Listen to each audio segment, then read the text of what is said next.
Yeah. Five, Beto and Tony's not here. All right. Good afternoon and welcome to the Pharr International Bridge board meeting for Wednesday, April the 21st. The time is 12 p.m. and we're going to go ahead and start with a roll call.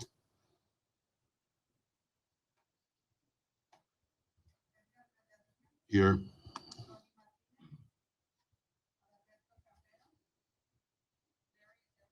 Here. Present.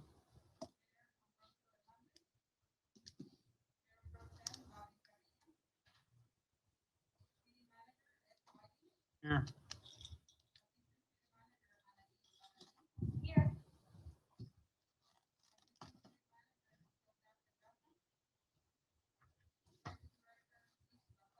Present.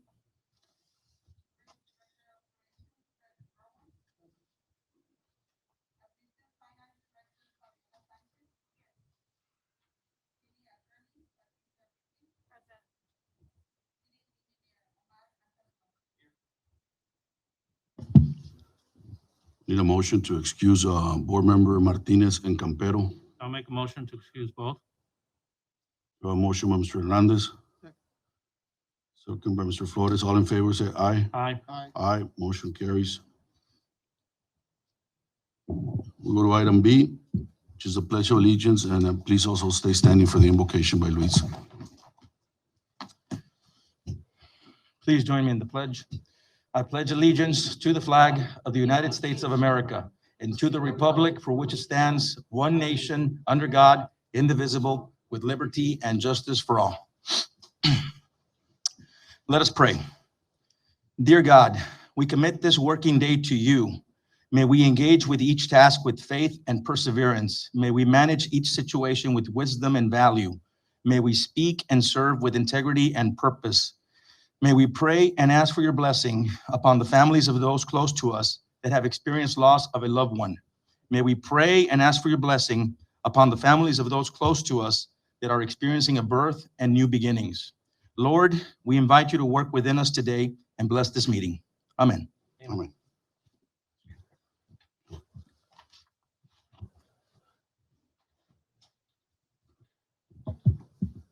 Go to item 2, which is the Director's Administrative Report. Line item A, which is Crossings and Revenues Report for January, February, and March 2021.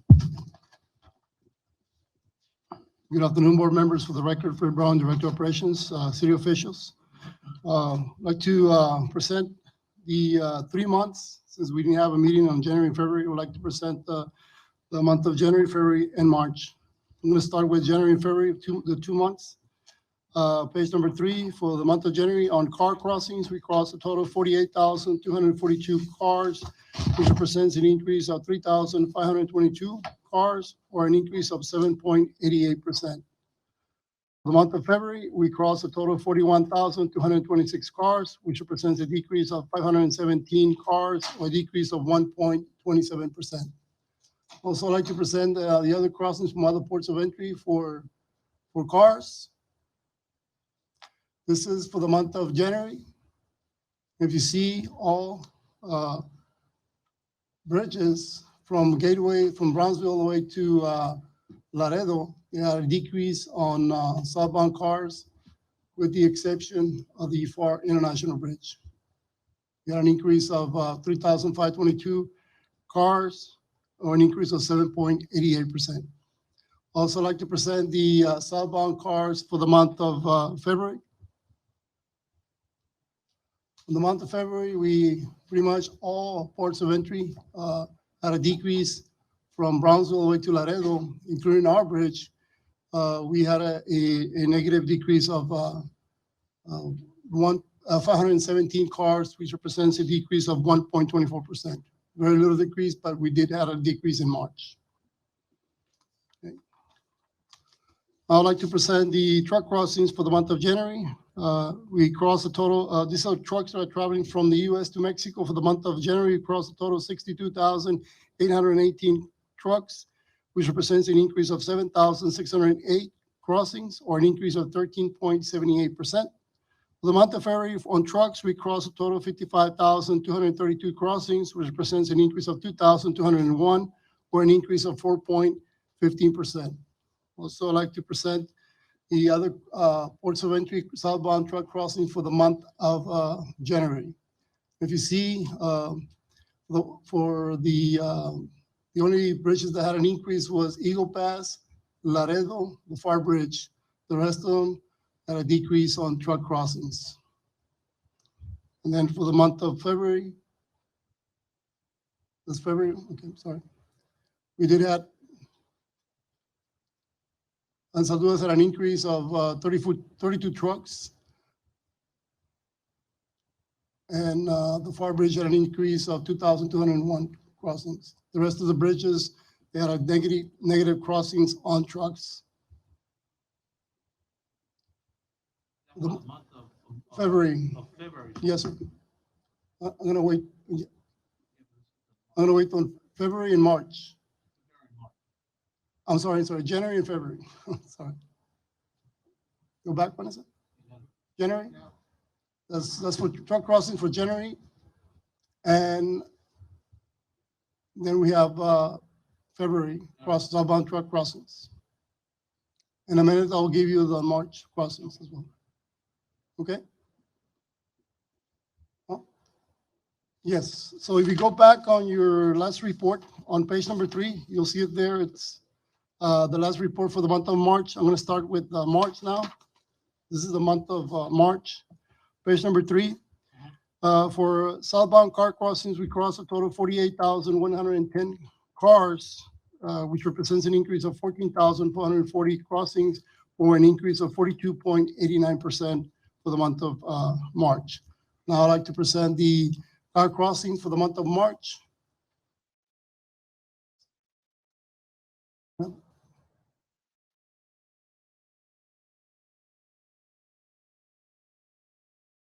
You see, pretty much Gateway, they had an increase of 295 cars. Veteran Los Tomates had a decrease of 7,044 cars. Free Trade Los Indios, a decrease of 2,893. Combination of all three bridges, a negative crossings of 9,642, a decrease of 5%. Eagle Pass, they had a decrease of 29,057 cars, which represents a decrease of 15%. Laredo Bridge had a decrease of 52,411 cars, which represents a decrease of 17%. McAllen Hidalgo, they had a decrease of 26,995 cars, which represents a decrease of 16%. And Salduas Bridge, they had an increase of 4,790 cars, which represents an increase of 8%. The combination of both bridges, Hidalgo and Salduas, they had a decrease of 22,205 cars, which represents a decrease of 10%. On the Progreso Bridge, they had an increase of 13,799 cars, which represents an increase of 41.7%. Donna Bridge, they had a decrease of 2,174 cars, which represents a decrease of 6.14%.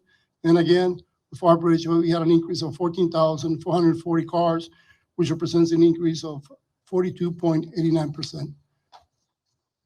Okay. On page number 4, for the month of March, on the truck crossings, we crossed a total of 63,457 trucks, which represents an increase of 5,909 crossings, or an increase of 10.27%. Also, I'd like to present the southbound truck crossings for the month of March on other ports of entry. We have Veteran Los Tomates, an increase of 2,040, 10% increase. Free Trade Los Indios, 46%, 46 trucks, 3%. A combination of both bridges, 2,086 crossings, or an increase of 9%. Eagle Pass, they had an increase of 1,115 crossings, or 8% increase. Laredo Bridge, they had an increase of 24,648 crossings, or an increase of 12%. The Pharr Bridge, we had an increase of 5,909 truck crossings, or an increase of 10%. Progreso Bridge, they had an increase of 173 crossings, 3% increase. And the Salduas Bridge, they had a decrease of 117 crossings compared to last year, a decrease of 6%. This is for southbound truck crossings. On page number 6, we have the March crossings. These are trucks that are traveling from Mexico through the Pharr Bridge. coming to the US. Total crossings for March, we crossed a total of 64,795 crossings, which represents an increase of 6,627 trucks, or an increase of 11.39%. Also on the agriculture side, the Pharr International Bridge totaled 20,697 crossings for the month of March, representing 32% of all the imports that are coming from Mexico to the US. As well, on the agriculture side, the Pharr International Bridge import lot show an increase of 3,319 more trucks than last year, representing an increase of 19.10%. On page number 6, we have the combination of both southbound and northbound. This report reflects all crossings coming from Mexico, going into Mexico for trucks.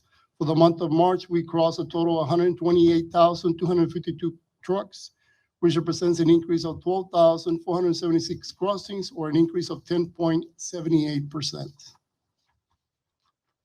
On page number 7 is the revenues. For the month of January, we collected a total of $1,452,900, which represents an increase of $140,880, or 10.74%. For the month of February, we collected a total of $1,272,469, an increase of $101,435, or an increase of 8.66%. Then for the month of March, we collected a total of $1,412,253, which represents an increase of $140,763, or an increase of 11.7%. From October to March, we have collected a total of $8,243,763, which represents an increase of $807,785, or an increase of 8.86%. 10.86%, yes. That concludes my report. Before I conclude my report, I also would like to invite Mr. Eddie Gutierrez to do us a brief presentation on the crossings and revenues. Mr. Gutierrez, you can join us for the year to date from October to March. Eddie. For the record, my name is Eddie Gutierrez. I'm with Bluestone Capital Solutions, financial consultant for the city, for the bridge. Year to date, we just want to take a glance for the year to date for the 6 months for the bridge on crossings and revenues. It's 6 slides. They're very simple. They're very similar. As you can see, just an overview of the slide. You'll have the months at the bottom. You'll have the figures on the left-hand side. The volume is actually on the bottom side. And then on the 2021, which represents the yellow one, the yellow column, that is. You have handouts? That's almost as possible to read, I think, for everybody else. It's too small to read. I was looking for one in the packet. There's not one in the packet either? No. I didn't see one either. I didn't see it either. Yeah. I can read the numbers, guys. So just briefly, so the blue column represents 2020. The yellow column represents 2021. At the bottom, you have October, November, December, all the way through March. And then on the yellow column, which is 2021, you'll see the increase by volume, which is a decrease or an increase, whichever way it's going. And then you have the percentage right on top. So for the first month in October on southbound crossings, you have October a negative, it was a negative 1,076, which is a negative 2%. And then, but you see the trending line. We also added a trending line so you can see what direction we're going on the volumes. And you can see all the way through March, you have an increase in March of 14,440, or 43%, which gives us an aggregate of a 4% increase over on the southbound cars. Any questions? I know you can't see it, Mr. Wiley, but any questions on this particular slide? I think November was a big negative on the, was it? Yeah, November had a big negative, 7,000.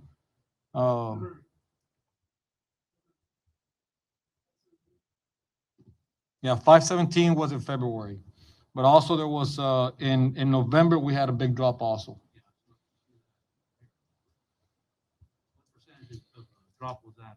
That was 16% for the month of November. But aggregate overall was a 4% increase when you take all 6 months. So we were up about 10,528 cars for the first 6 months.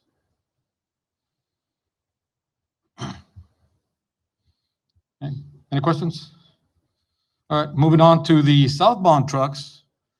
On the southbound trucks, it's very familiar to the same graph. You can see that on the first, this has been consistently increasing. You see the trend line where it's going up from October. You'll see the 9% increase, 12% increase, 24% increase in December, 14, 4, and 10 aggregate increase over the period of the first 6 months have been a 12% increase, or 37,757 trucks going southbound. This is our primary source. The southbound cars is the primary source of income for the bridge. Any particular questions on this slide? Is that combined with cars and trucks? No, this is Or just the trucks, southbound trucks, yeah. Okay. Now, the next slide shows the combination. Total southbound crossings. On this particular one, you'll see that for October, there's a 4%, and this is where you're asking, Mr. Larry, the negative 6% for November. But you see the increases continue. Even the trend line gives you an indication that the numbers continue to go up in a positive direction. Overall, there was an 8% increase for the first 6 months, or 44,285 vehicles. I do have a handout that kind of gives you a picture. Luis, do you mind if I hand this out? Okay. That kind of gives you the breakdown. Since I don't have the presentation on a printed, this is a breakdown that'll give you kind of the same numbers that I'm looking at.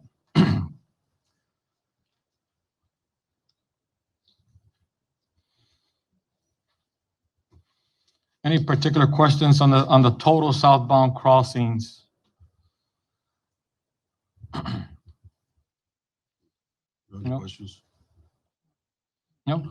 Okay. The northbound trucking.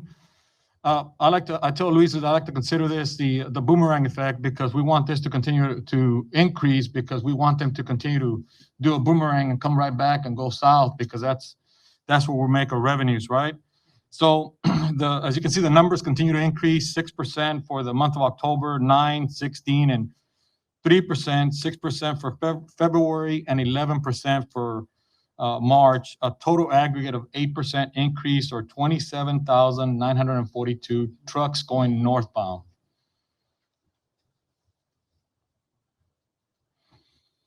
Any questions?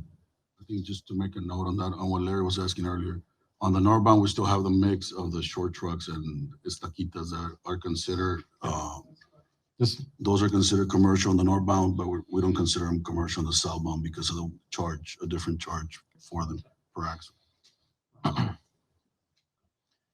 So the following one is the combined south and north truck crossings. And as you can see, this one continues to also have a upward trend. You'll see the 8% all the way through 11% for March, for an aggregate of 10% increase, or 65,699 the truck vehicles coming across for the commercial side of it, on the trucks crossing.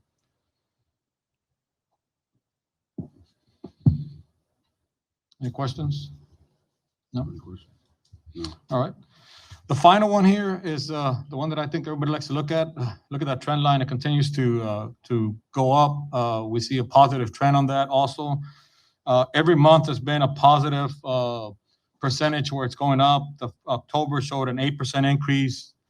November, even though it was the numbers were down, it still showed a positive increase of 4%. For December, 24% increase.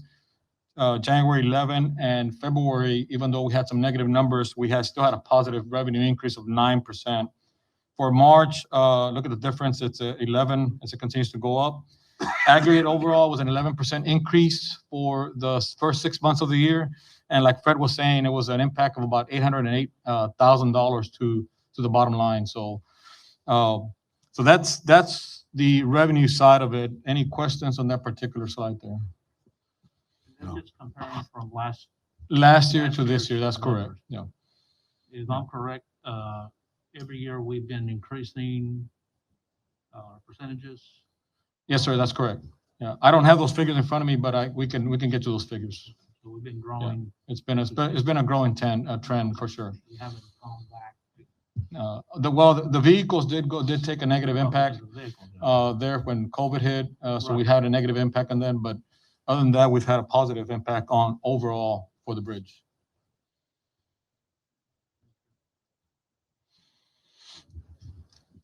No other questions? No further questions? That concludes my presentation. It was a short presentation. We just wanted to give you a snapshot since board meetings have been hard to come by. So we just wanted to just, a snapshot of what's been going on at the bridge. So thank you for your time and have a good afternoon. Thank you. Thank you, Eddie. Just to add that one of the reasons why we've been, for the month of March, we had an increase of 14,400 more cars is the reason because last year we had the pandemic in March. So this month, we pretty much had the increase because we have a little bit more travelers coming into Mexico to the U.S. It's restrictions on the Mexican side for the past month has been lifted on the Mexican side. We still have, on the U.S. side, we still have non-essential travelers, but in the Mexican was restricted last month. So that's one of the reasons why we had an increase on cars as well. And on the numbers of the revenues, yes, sir. This month, it's going to be, if we continue the trend that we have, definitely we're going to be over $1.5 million in revenues. This is one of the biggest months that I have ever seen in my 27 years here at the bridge. That concludes our reports. If you have any questions. Right now, further you touch the subject of the non-essential. I believe this has been extended till Yes, May 21st. CBP extended the non-essential travelers from Mexico to the U.S. another month. Hopefully next month, they can travel. They can lift the ban, and we can have those non-essential travelers coming into the U.S. Can you just Like on a monthly basis? Yes, it is on a monthly basis. Yes, sir. Can you just repeat our crossing hours for? Crossing hours at the bridge? For vehicles. For Just bridge, at the Pharr Bridge, we open Monday to Friday.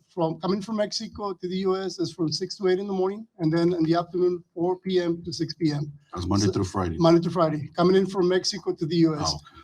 You see it? And then Saturdays and Sundays, we open it from 6 in the morning to 8 a.m. and then in the afternoon, 4 p.m. to 12 midnight. Going into Mexico, we open at 6 in the morning and we close at 11:50 at night. We never close. All right. The Thank reason you. I ask is, it gets to this date and everybody calls to find out if it's extended or the hours has changed. Yes, we have it on the web, and when customers call us, definitely we provide them that Yeah, I saw information. it right now. Hopefully, the ban from the U.S. from Mexican travelers is lifted, hopefully next month. All right. Thank you, sir. Thank you.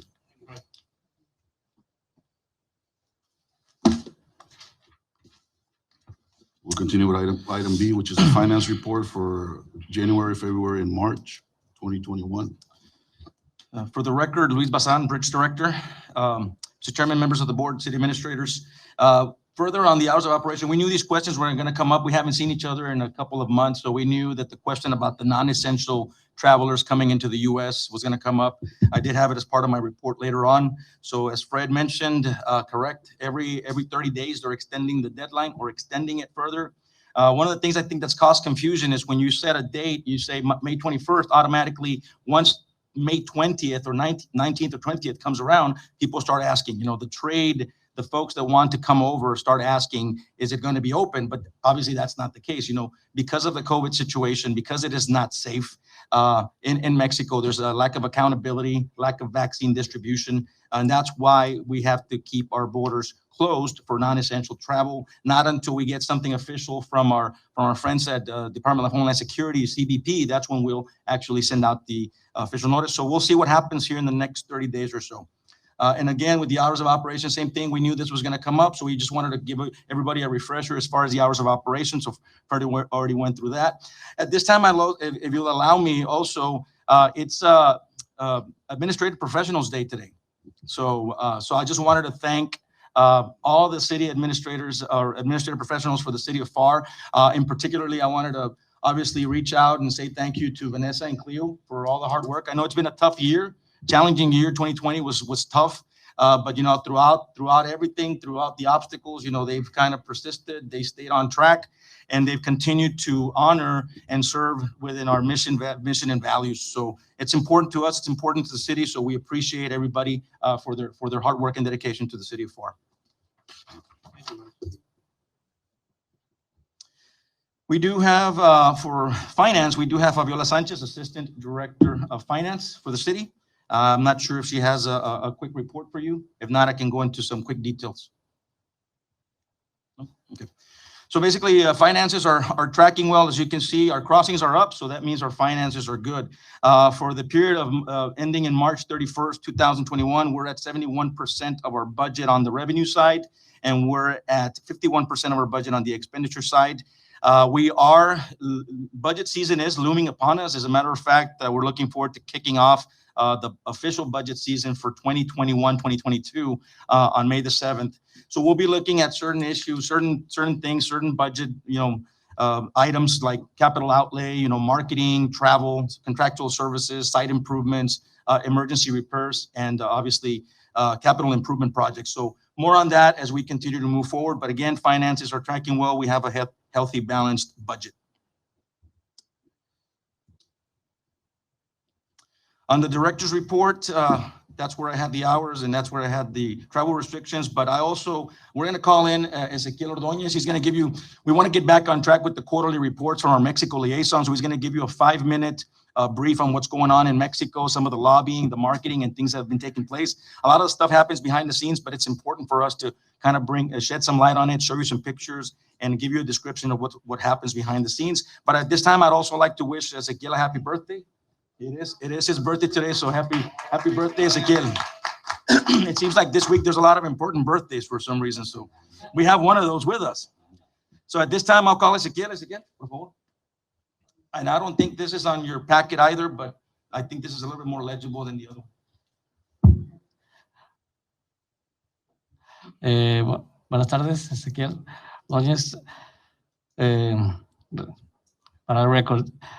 Muchas gracias, Chairman, City Manager, abogada y miembros del Consejo. Les voy a platicar un poquito lo que hemos estado trabajando desde el año pasado y cómo se han surgido las cosas desde que el expresidente Trump nos ha autorizado el permiso presidencial y cómo se formó y cómo empezamos a trabajar un poco el lobbying y empezamos a modificar o hacer la aplicación del marketing en México para volver a incrementar y soportar también en Estados Unidos lo que es la autorización o el permiso presidencial en Washington. Bueno, de entrada nada más comentarles que estuvimos el año pasado todavía con pandemia, nos abrieron varias oficinas como son las de el Consejo Nacional de Exportación, que es el COMSE, o es el CAREM, que es la Asociación de Agentes Aduanales también nacionales, en el cual teníamos que ir a tocar puertas y aprovechar a hacer un poco de lobbying con el gobierno federal. Nos acompañaron algunas personas, adelante, de la ciudad. Nos llevábamos una persona o llegaba a sumarse a alguien con nosotros para que diera fe de lo que estamos haciendo, porque realmente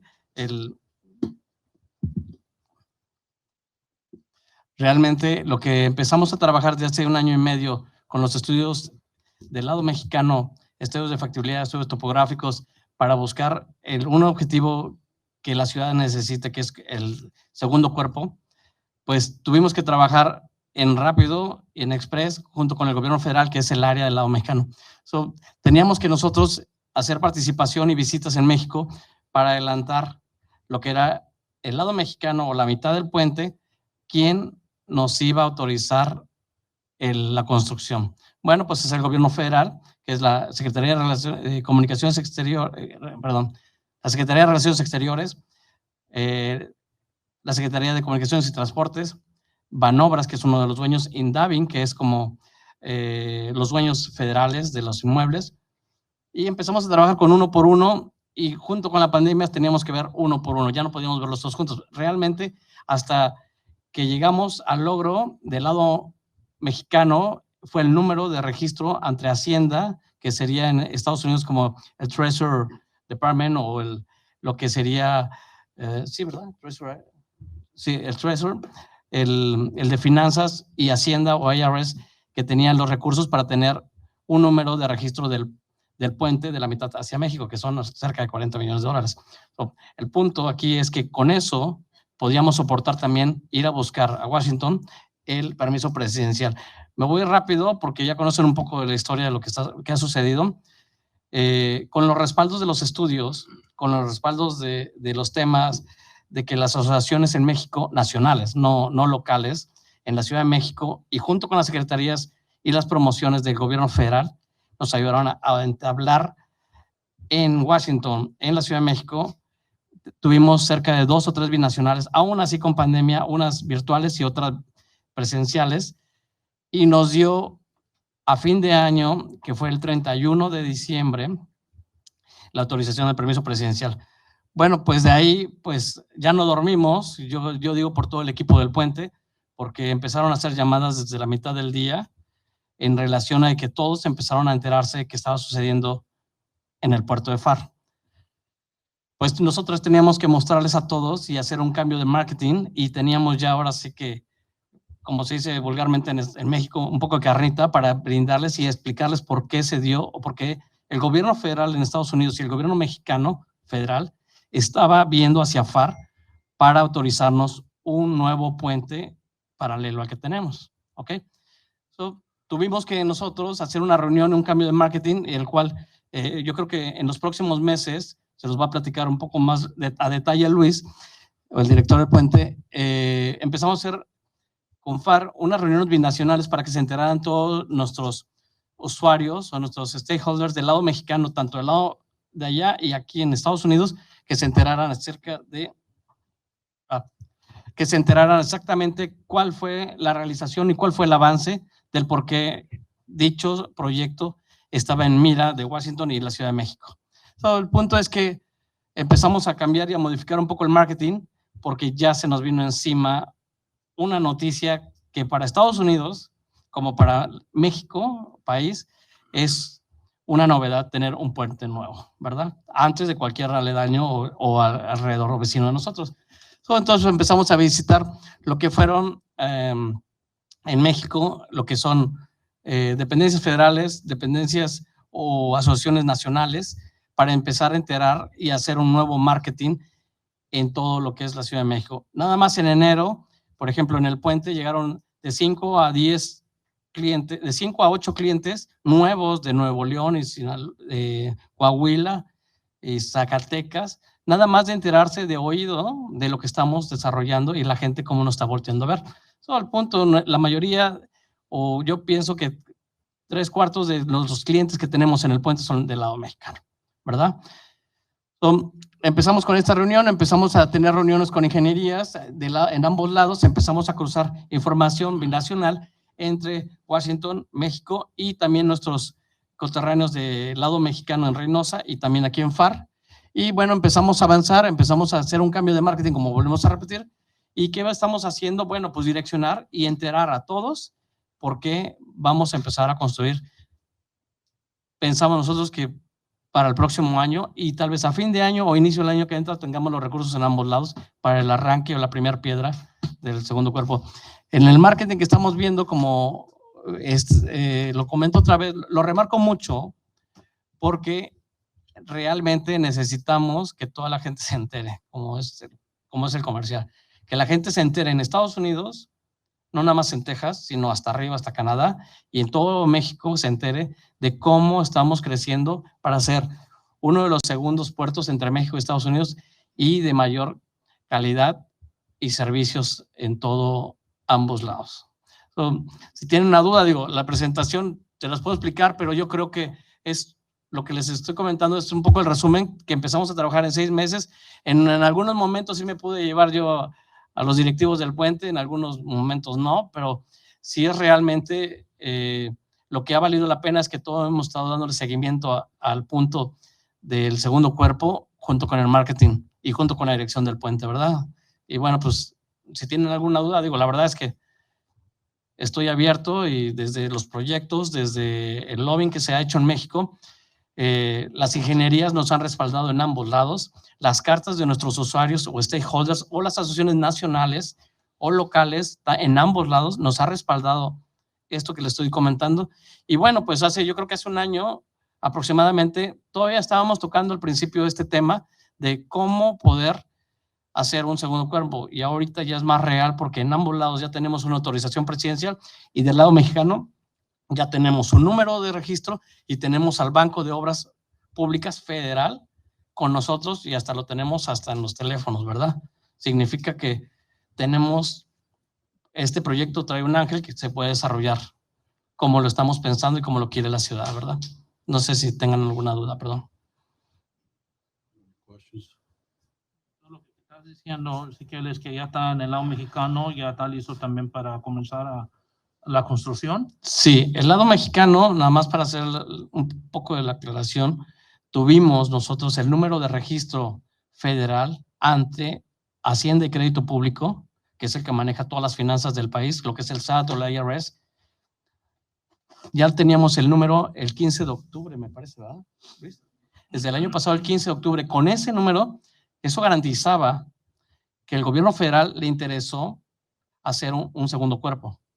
Con esa misma carta, con ese mismo número, podíamos nosotros usar a nuestros consultores del lado americano de la ciudad para que estuvieran en Washington, también solicitando el permiso presidencial, que solamente era un requisito realmente, porque como la ciudad también es propietaria del derecho de vía, pues yo creo que nomás faltaría un respaldo para poder solicitar el dinero, ¿verdad? O fondos extras. Y del lado mexicano, pues el dueño es el gobierno mexicano y el banco, que ese es el que nos interesa, ¿verdad? Es el banco que se dedica a hacer obras públicas como autopistas, puentes, carreteras, edificios federales. Entonces, ese banco, pues ahora sí, con toda la presunción que podemos tener, el director de operaciones y su servidor, los traemos hasta en los teléfonos, ¿eh? Estamos hablando con ellos, como a veces podemos platicar con ustedes, de que ellos son los que nos pueden llegar a autorizar el monto para la mitad del puente. ¿Sí? ¿Alguna duda? I guess I'm just going to add that, we want to thank everybody that participated in helping us get this permit, from governmental agencies to organizations and associations that help with their letters of support, which, if I'm not mistaken, it was quite a few that were sent with a package for the presidential permit. I think it's something you guys have been working on for a while, and you kind of just took the right steps to make sure it got, to get that ball on the tee so we can make the swing. So it's help. We're here where we want it to be. So now we just got to execute, finish, with the funding. I think, for lack of a better word, what Ezequiel was saying is that el número de la federación is basically like a PO that you get in a business to get the authorization for the purchase. If that PO exists, you're able to bill, you're able to collect on it, you're able to execute the job, whatever that might be. And that's basically what we got from the federal government. That put together with a work that has been done by both engineers on both sides and the letters of support from the industry, we're able to get that to Washington and get that presidential permit issue. I know it sounds very simple and said in simple words, but whoever's been in it knows that it's not. There's other cities and entities trying to do the same thing all over the border, and it's not easy. So we congratulate all of you, congratulate the city for this big accomplishment. It wasn't done by one single person. It's just a part of a team, and we appreciate it. And I think it's gonna change the way the city looks. I think it's gonna change the way the region looks. And I think it's going to change just the way we do business, as a whole. So it's going to bring a lot of growth. We saw it already. People coming down to the bridge to ask questions about it, and all this is going to help all of our region, and we appreciate that. And not only us on the north side of the border, but also on the south side, and having a lot of work. And a lot of growth also helps with a lot of issues that we might have that are negative in our area and on the border. So thank you, everybody. I don't know if anybody wants to add anything or has any other questions. Thank you. Pues muchas gracias y pues muchas gracias a los miembros del consejo y obviamente a la dirección por confiar, digo, y tener, esto no se hizo solo, ¿verdad? Como dices tú, todos fuimos en grupo y en conjunto y en equipo, ¿verdad? Cada quien hizo su trabajo y creo que pues si tenemos un puente el año que entra es que cada quien hizo mejor su trabajo, ¿verdad?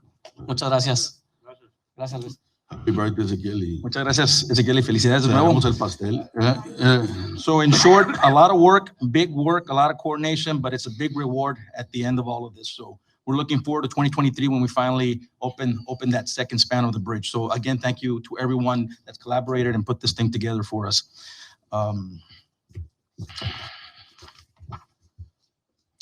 Further on my director's report, I want to just quickly, Freddie Flores has been working on Bridge Connect Live since the onset of the pandemic, as everybody's aware. All those sessions are actually on our YouTube page or the city's YouTube page, so everybody can always go back and view them. But if you're looking forward to the next one, Freddie's got some information on Part 35 of Bridge Connect Live. And he's got a special guest as well. Yes, Tess. Thank you, Luis.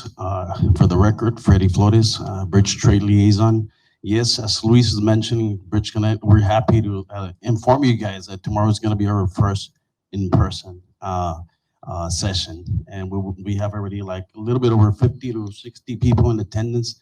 That's going to be held at Unimex facility there in South Pharr. But yes, this comes because of customers' demand. They need a lot of training on sort of out of compliance and violations for hazmats and dry vans and reefer loads. And the expert for this tomorrow is number 35. Along with this one is going to follow for May and June.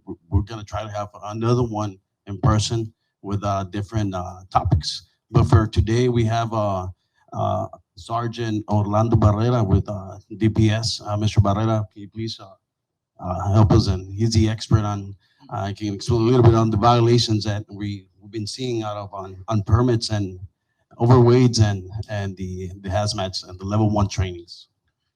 Board, bridge members, good afternoon. Again, I'm Sergeant Orlando Barrera, and I'm a sergeant at the Pharr Port of Entry, and I represent the Texas Department of Public Safety. For approximately 2 years now, we're on year number 2 that we've embarked on this project with the city of Pharr and particularly Bridge Connect in regards to having some trainings for the Mexican industry or industry in general as to what it is that us in the law enforcement field do or look for in these trucks that are coming across from Mexico or on our roadways here in the state of Texas. So as I had explained in a previous presentation, time is money. So anytime that these trucks are on the side of the road that are not in compliance with federal state regulations, they're going to be parked, placed out of service until these items are repaired and brought back into compliance. At the end of the day, if the product doesn't get to its end user, the company loses out and the end customer, the consumer, is the one that ends up paying for it. So by us providing training, we can educate our industry as to what it is that we are looking for or what are commonly seen violations that we see on commercial vehicles. So we can properly educate them and what they need to do prior to them coming across or prior to them being stopped by one of our law enforcement officers. So it's played a good, since we've been doing it, we've had quite a bit of participation from industry. They've come out to several of the Bridge Connect meetings that we've done, asked a lot of questions. Tomorrow we will be having a mock level 1 inspection. And then afterwards we'll have a Q&A, a question and answer, where I'm there until they stop asking questions. So I'm going to be in the hot seat for some time because I don't know what they're going to ask, and I just hope I have the proper answer, right? But we're here to help, and we partnered with the city of Pharr and Bridge Connect in particular to help industry out. Do you all have any questions? It's not a question. I just want to say thank you. I know you guys participated with us since you know, the introduction of the e-logs and I think we had some of the biggest turnouts for that. And I just want to say that a lot of people that went to some of these meetings for DPS, a lot of them were not in the transportation industry. A lot of them were like in the import export, and you know, and some of these guys might have gone just to get out of the office and go somewhere else. But you know what? It helps that they learn what the other industry has to go through. You know, we go to meetings to some of the maquilas and we get hammered with what they go through and, you know, and getting their product and what their customer tells you.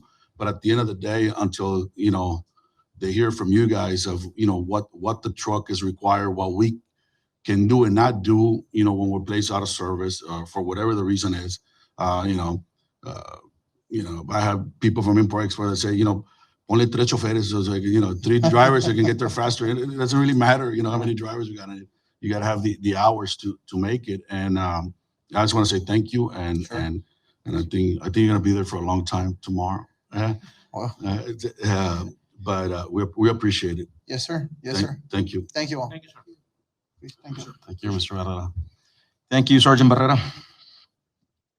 Just real quick, further on my director's report on just to have a couple of news items. So we've been working on STAC for several years now. Our government affairs team was at the state capitol last week testifying for STAC. So this allows us to get back on track. It finally passed the House unanimously, and that allows us to get back with the 50% match for STAC for ag overtime pay. So for every dollar that we pay, we get 50% back. So it really helps the industry, of course, because it moves things a lot faster at the bridge, and it's for ag inspections only at this time. So it's about $750,000 across the board throughout the southern border, state of Texas and Mexico, and we're the biggest user of these funds. And also on the DAP 15, it's going to come up right now, but I might as well let you know that we are going to be the first port of entry or the first DAP project across the board to go through the cash procurement process. What that means is that it kind of further cements the fact that we were the pioneering port of entry for DAP projects. We were the first ones to submit project proposals and first to sign MOUs with the federal government, and we're going to be the first ones to actually put something like this together. So the cash procurement process is just part of the donations acceptance program, and it allows us to get further in there, and we're hoping to complete this DAP 15 project by February of next year. So it's coming along. Next thing we know, we're at the end of the year, and we're opening up a couple of lanes for northbound commercial and northbound exits. So we're excited about that. But just some news that we wanted to get out real quick. That's it for my director's report. Do you have any questions? I guess we'll go to line item D, the engineer's report. Yes, sir. Mr. Chairman, members of the board, city administrators, for the record, we do have Omar Anzaldúa, city engineer. He's going to give you some technical aspects about the projects. All projects are tracking well. Things are coming together. As I just mentioned, there's a few projects that we're hoping to open next year. And then also next month, we're going to be bringing you some pictures and some drone footage so you can see the magnitude of what's really going out there at the port of entry. Omar Anzaldúa, city engineer, for the record. Yes, like Luis mentioned, there's a couple of projects right now that are under construction. The first one is the bridge office renovations phase 2. We're at about 30% complete on that. That's just continuing on the renovations and additions to that building. We're enclosing a certain area for storage and adding more parking and just getting that going with the phase 2. That was about a $600,000 project, $599 I think it was, and like I said, we're about 30% complete. Next project is the FY16. That's the one Luis mentioned. It's under construction. It's ongoing. It's still on scheduled for February of 2022. We should be pouring concrete for those lanes here in the next month or so. So you can see a lot of activity. Next month, I'll bring some aerial photography and some drone footage so you can kind of see the overall project on that phase 2 on FY15. And then the projects that are under design right now, it's the FY16. That one's 100% complete, but we can't bid that one out until we finish FY15. So right now we just did the AFA and kickoff meeting with TxDOT, and we should be turning in those plans to them so they can review them. They have already been approved by GSA and CBP. There might be some minor modifications just so they can be in the TxDOT format since They are getting funded through the TechStop project. So nothing's gonna change as far as the technical aspect, but just more formatting. So TechStop will give us some guidance on that for bidding purposes. So we look to bid that project out in the fall of this year, probably October, November, to time it to where the other one finishes. We'll be ready to award the FY16. So that's truck staging. That's the other project we're working on. We should be completing the environmental clearance by the summer. And then we should be wrapping up the plans also probably in the fall to go out for bids. Also, same timeline, since that one's off-site, that shouldn't be an issue. We should be able to bid those two out concurrently, the FY15 and truck staging. So hoping to bid that one out in the fall as well. And then lastly, like Ezequiel mentioned, we're working on the presidential permit. Well, the president permit's already done. We're working on the phase 2, the second span. There's still some studies that need to happen. The hydraulic studies, they're currently ongoing. Those go to IBWC, the hydraulic studies and the counterpart SILA in Mexico to make sure that there's not going to be any adverse impact to the river hydraulics for adding the second span. It's just a formality that they need to go through. I know the Mexican counterpart has already completed their studies and it shows no significant increase in the rise of the water of the Rio Grande. So our counterparts, our engineers are also shouldn't have any issues. They've done those studies. They're just going to be turning them into IBWC and their counterpart. And then we should be having an informal kickoff meeting on the environmental clearance with TechStop this coming Monday. Since we don't have an AFA, we can't have like a formal meeting with them, but they are going to help us out so we can get started on the environmental clearance so we can meet the timeline that we're trying to meet. So we are meeting with them on Monday via Zoom, and they're going to give us all the technicalities we need to do to start the environmental clearance and get that, check those boxes before we can actually start construction on the second span. So just get some of these reports out and done and get moving with the final design. So. Real quick, please. I mean, Yes, sir. Omar and Omar. Luis, Yes, sir.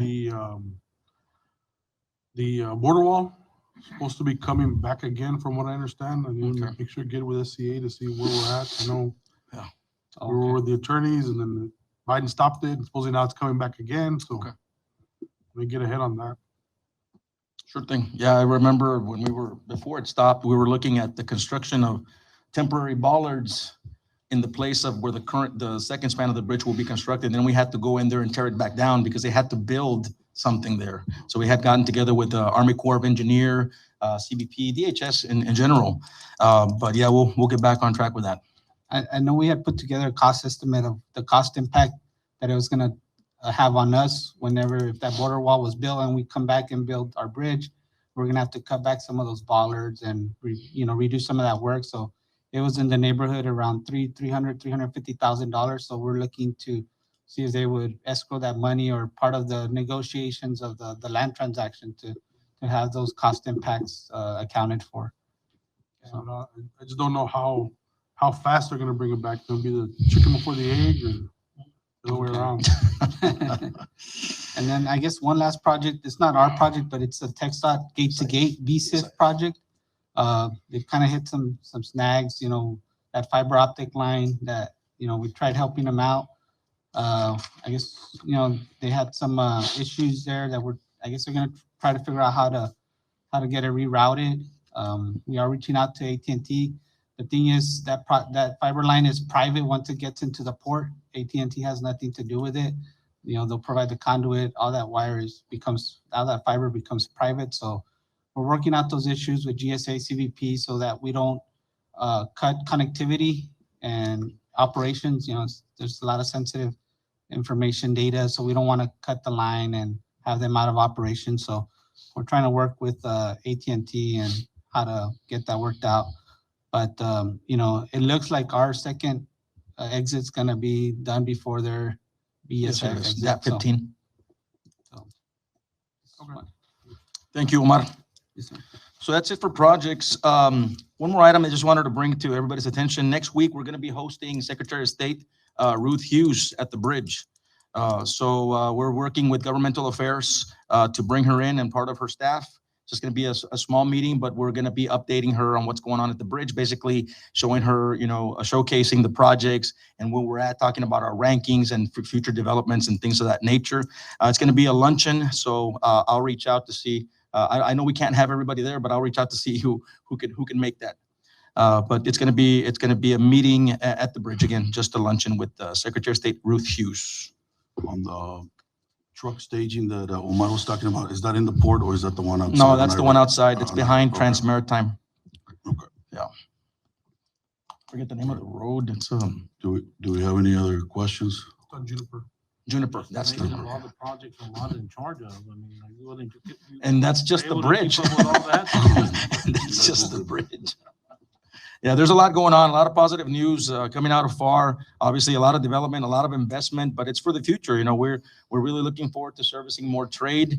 Part of the mission, vision, and values, our mission is to, by 2025, to become the leader in international trade. I think we're already there, but at the same time, we need to have the strategically be positioned with infrastructure, with process improvements, with technology, human capital to be able to service more trade in the future. All right, if we don't have any more questions, we'll go to item 3, administrative, and we'll go to line item A, which is approval of the minutes for January 20, 2021. January 20, 2021. We need a motion. Motion. A motion, Mr. Flores, I'll second that. second by Mr. Hernandez. All in favor, say aye. Aye. Aye, motion carries. We'll go to line item B, discussion and action, if any, on 2021 Index Reynosa membership renewal for $1,814.40. We need a motion. Motion. A motion, Mr. Flores, second by Mr. Hernandez. All in favor, say aye. Aye. Motion carries. Discussion and action, if any, on advertising in the Port of Brownsville 2021 directory for $2,900. Motion. A motion by Mr. Hernandez, Second. second by Mr. Flores. All in favor, say aye. Aye. And we just need a motion to adjourn. Yeah, motion by Mr. Flores, second by Mr. Hernandez. All in favor, say aye. Aye. All right. Thank you. On everyone. time. Thank you very much, everybody. We appreciate Thank it. you. See you next month. Excuse me.